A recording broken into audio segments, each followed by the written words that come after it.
오늘 새벽에 함께 볼 말씀 잠언 20장 16절에서 18절까지의 말씀 우리 같이 한 목소리로 읽겠습니다. 타인을 위하여 보증선자의 옷을 취하라.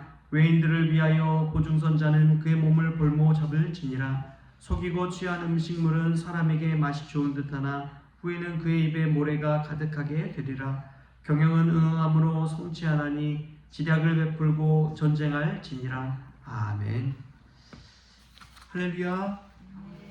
오늘 새벽에 주의 전에 나온 여러분들에게 하나님의 사랑과 은혜가 가득하기를 소망합니다.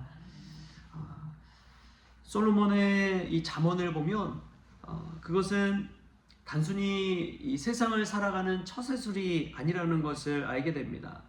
하나님의 백성이 어떻게 이 땅 가운데서 거룩하고 또 지혜롭게 살아가야 되는지를 우리에게 보여주는 영적인 나침반과 같습니다. 그래서 오늘 말씀을 통해서 우리의 인생을 돌아보고 우리가 영적인 나침반을 가지고 하나님의 원하시는 그런 삶을 살아갈 수 있기를 바랍니다. 오늘 16절 말씀을 보면 참 중요한 말씀이 나옵니다. 타인들을 위하여 보증선자의 옷을 취하라. 외인들을 위하여 보증선자는 그의 몸을 볼모 잡을지니라. 이 말은 어떻게 보면 반면교사 같은 말입니다. 보증을 서지 말라는 것이죠. 보증의 위험성에 대해서 이야기하고 있습니다. 이 수천 년 전에도 보증 서지 말라고 그러잖아요. 근데 지금도 똑같이 이 말씀이 유효합니까? 안 합니까? 굉장히 중요한 말씀이죠. 냉철한 영적인 분별력을 가지고 또 영적인 책임감을 가지고 살라는 말이기도 합니다. 찰스 스펄전 목사님에게 한 청년이 찾아와서 호기롭게 이렇게 말했다고 합니다. 목사님, 저는 믿음이 요즘 너무 좋아서 길 가던 모르던 사람이 돈을 빌려달라고 해도 저는 전 재산을 내어줄 수 있습니다. 이것이 성경에서 말하는 이웃사랑 아닙니까? 당당하게 이야기했대요. 그러자 스펄전 목사님이 미소를 지으면서 이렇게 이야기했다고 합니다. 젊은이, 그것은 믿음이 아니라 만용이네. 하나님이 자네에게 물질을 맡기신 것은 지혜롭게 관리하라는 뜻이지 분별력 없이 낭비하라는 뜻이 아닐세. 참된 사랑은 분별력 있는 이 영적 책임감에서 나타난다네. 여러분, 얼마나 귀한 말씀인지 모릅니다. 우리가 하나님께서 주신 것, 물질도 마찬가지입니다. 영적인 분별력과 영적인 책임감을 가지고 물질도 쓸 줄 알아야 됩니다. 내 감정에 취해서 내 마음대로 한다는 것은 나와 함께 거하는 가족들을 무시하는 그러한 처사가 될 수가 있습니다. 그래서 내가 믿음 좋다, 내가 신실하다, 이것을 나도 모르게 누군가에게 내보이고 싶고 그런 만용을 부리고 싶을 때가 있는 법이죠. 그래서 이것이 정말 하나님이 기뻐하시는 뜻인지 아니면 나의 의를 드러내고자 하는 것인지 그것을 잘 분별할 수 있는 영적인 분별력이 있어야 되고요. 또한 그런 일을 할 때에 영적인 책임감을 가져야 됩니다. 사람은 혼자 사는 것이 절대 아닙니다.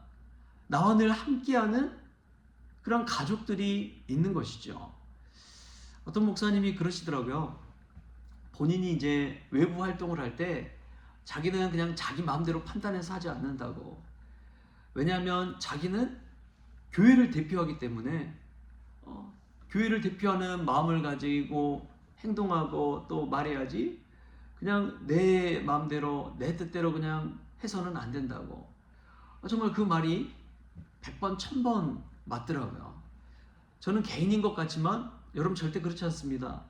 저도 그렇지만 여러분도 마찬가지입니다. 여러분 스스로가 온 가족과 얼마나 끈끈하게 연결되어 있습니까? 형제 자매들과 얼마나 연결되어 있습니까? 뿐만 아니라 믿음의 눈을 딱 보면요, 저와 여러분은 다 예수 그리스도를 대표합니다. 그리스도인들을 다 대표해요. 여러분들이 어떻게 행하느냐에 따라, 어떻게 말하느냐에 따라서 예수님이 칭찬받으시고 어쩌면 예수님의 영광을 가릴 수도 있다는 사실이죠. 그런 면에서 보면 우리가 얼마나 영적인 책임감을 가지고 하루하루를 살아야 되는지요. 세상이 나가서 어떻게 사느냐에 따라서 예수님께 영광 돌리고 또 잘못하면 예수님의 영광을 가릴 수도 있다는 사실. 그것을 보면 얼마나 우리가 얼마나 책임감을 가지고 살아야 되는지 모릅니다. 오늘 말씀 속에서 보증선다는 것, 이 한 가지 이야기를 가지고 생각할 때도 우리가 영적인 분별력과 영적인 책임감을 가지고 살아갈 줄 아는 우리 그리스도인들 될 수 있기를 바랍니다. 또 보면은 오늘 말씀 속에서 17절 말씀, 우리 17절 18절 같이 한번 읽어보겠습니다. 시작. 속이고 취한 음식물은 사람에게 맛이 좋은 듯하나 후에는 그의 입에 모래가 가득하게 되리라. 경영은 은혼함으로 성취하나니 지략을 베풀고 전쟁할 지니라. 아멘. 그럼 참 중요한 것이 있습니다. 우리 삶 속에서 달콤한 것은 어찌 보면 우리의 건강도 그렇고 영적인 것에 있어서 그렇고 독과 같다는 것이죠. 좋은 음식물 같지만 그 음식물이 결국에는 우리의 건강을 해칠 때가 많습니다. 그래서 약은 입에 어떻다고 그래요? 쓰다고 그러죠. 약은, 좋은 약은 입에 쓰다고 그래요. 여러분, 말씀도 저는 마찬가지라고 믿습니다. 달콤한 말씀들이 있죠. 하나님 말씀 중에서도 정말 마음에 와닿고, 이 말씀 나를 위한 말씀이다. 기도하면 다 이루어진다고 하고 하나님께 좋은 것 예비하신다고 하고 얼마나 좋은 말씀인지 모릅니다. 근데요, 말씀 가운데서도요, 우리의 전곡을 찌르는 말씀들이 있습니다. 심플함과 저주의 메시지가 있어요. 죽빗소리처럼 우리를 번쩍 깨어나게 하는 말씀이 있습니다. 지극히 작은 자라에게 한 것이 곧 나에게 한 것이니라. 그런 말씀들 읽다 보면은 얼마나 가슴이 찔리는지요. 여러분, 우리가 정말 신앙생활 잘하고 있습니까? 말씀 정말 사모하고 있습니까?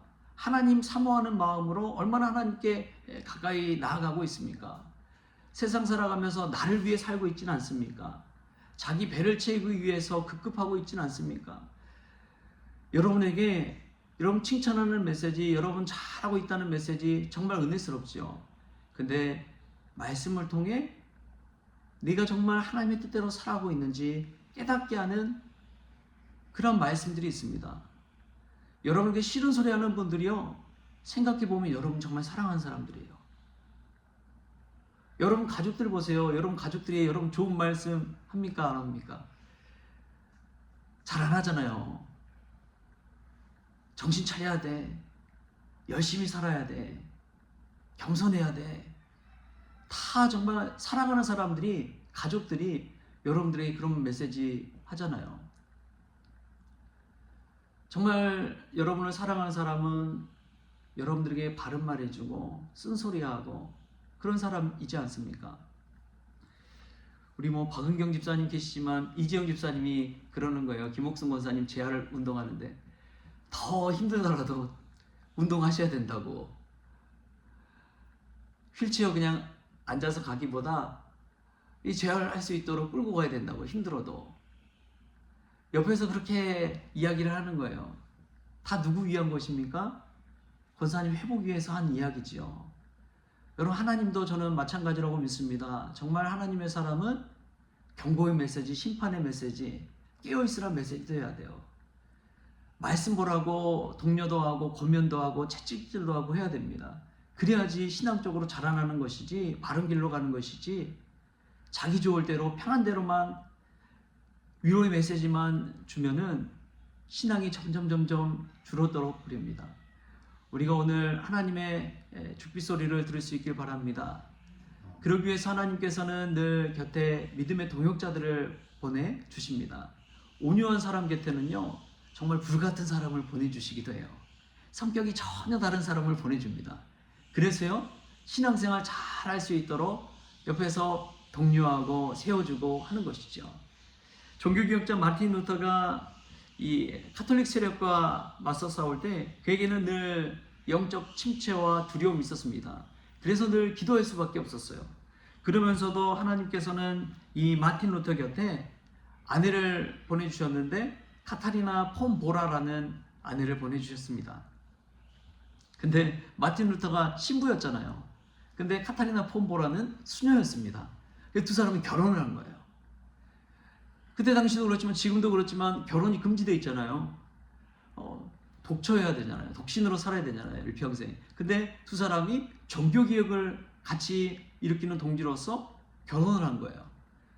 마틴 루터는 41살, 카타리나 폼보라는 26살. 그럼에도 불구하고 같이 결혼해서 종교개혁을 이루어가는 거예요. 마틴 루터가 불같은 성격을 가지고 있었다면 카타리나 폼보라는 온유하고 신중하고 친절한 그러한 성품을 가지고 있었다고 합니다. 그래서 같이 시너지 효과를 일으켜가지고 믿음의 동역자로서 종교개혁을 하는데 혁혁한 공을 세우게 되는 것이죠. 마틴 루터는 알려졌지만 카타리나 폼보라도 얼마나 중요한 역할을 곁에서 감당했는지 모릅니다. 어렵고 힘들고 두렵고 떨리는 그 순간순간마다 이 폼보라가 곁에서 힘이 되어주고 위로가 돼주고 다시금 영적으로 일으켜주고 그러한 역할을 감당해서 그 놀라운 종교개혁도 일으킬 수가 있었던 것이죠. 여러분, 부부간의 성격이 전혀 다른 분들 계시죠? 축복입니다. 서로 안 맞다고 우리 관계는 로또 같다고 그런 이야기 하시는 분들 계세요. 아무리 해도 안 맞는다고. 근데요, 서로의 다른 면에서요, 하나님께서는 서로를 바라보게 하십니다. 서로의 부족한 부분, 다른 부분을 채워주십니다. 그러면서 한 부부, 한 가정을 세워가는 것이 얼마나 놀라운 일인지요. 저는 교회도 마찬가지라고 믿습니다. 교회가 한 방향으로 가면요, 은혜스럽지요. 아무런 잡음도 없고 그렇죠. 근데 참 중요한 것이 브레이크를 거는 사람이 있어야 됩니다. 너무 속도를 빨리 나가게 되면 대형 사고가 일어나요. 그렇기 때문에 늘 브레이크를 잡고 또 다른 생각도 해보고 이런 면도 있구나 깨닫게 해주고 그럴 때 천천히 교회는 성장하게 되는 법이죠. 제가 참 좋아하는 목사님 있습니다. 삼성교회 이제 박종호 목사님이라는 분이 있는데 그분의 모토가 바른 길을 천천히 가자. 바른 길을 걷되 천천히 가자. 그 모토인데 참 좋더라고요. 딱 듣는데 정말 그렇구나. 하나님의 길은 빨리빨리 가는 것이 아닙니다. 천천히 가는 것입니다. 그러나 바른 길을 향해 예수 방향으로 천천히 걸어갈 때 우리 하나님께서 기뻐하시는 줄 믿습니다. 오늘도 바른 길을 뚜벅뚜벅 천천히 걸어가면서 또 주변에 붙여주신 믿음의 동역자들과 함께 그 길 아름답게 걸어가는 저와 여러분 될 수 있기를 주신 예수님의 이름으로 축원합니다. 기도하시겠습니다. 주신 하나님 감사합니다. 오늘 또 하나님 저희들에게 주신 많은 것들 통해서 영적인 분별력을 가지고 또 영적인 책임감을 가지고 살아나기를 원합니다. 주님 도와 주시옵소서. 어렵고 힘들 때마다 혼자 힘으로 버티지 않게 하시고 하나님께서 보내주신 붙여주신 믿음의 동역자들 통해서 겸손히 의논하고 함께 그 길 나아가게 하여 주옵소서. 무엇보다도 예수 방향으로 나아가게 하여 주시고 그 길 너무 빨리 가지 않고 다 함께 한 걸음 한 걸음 뚜벅뚜벅 걸어갈 수 있도록 오늘도 저희들에게 함께 아름다운 하모니 이룰 수 있는 그러한 삶 살아갈 수 있도록 축복하여 주옵소서. 그렇게 가정과 교회도 온전히 세워갈 수 있는 우리 모든 성도들 다 되어지게 하여 주옵소서. 감사하며 예수님의 이름으로 기도하옵나이다. 아멘. 우리 주님이 가르치신 기도로 오늘 새벽 기도를 마치겠습니다. 하늘에 계신 우리 아버지여, 이름이 거룩히 여김을 받으시오며 나라가 임하시오며 뜻이 하늘에서 이루어진 것 같이 땅에서도 이루어지이다. 오늘 우리에게 일용할 양식을 주시옵고 우리가 우리에게 죄진 자를 사하여 준 것 같이 우리 죄를 사하여 주시옵고 우리를 시험에 들게 하지 마시옵고 다만 악에서 구하시옵소서. 나라와 권세와 영광이 아버지께 영원히 있사옵나이다. 아멘.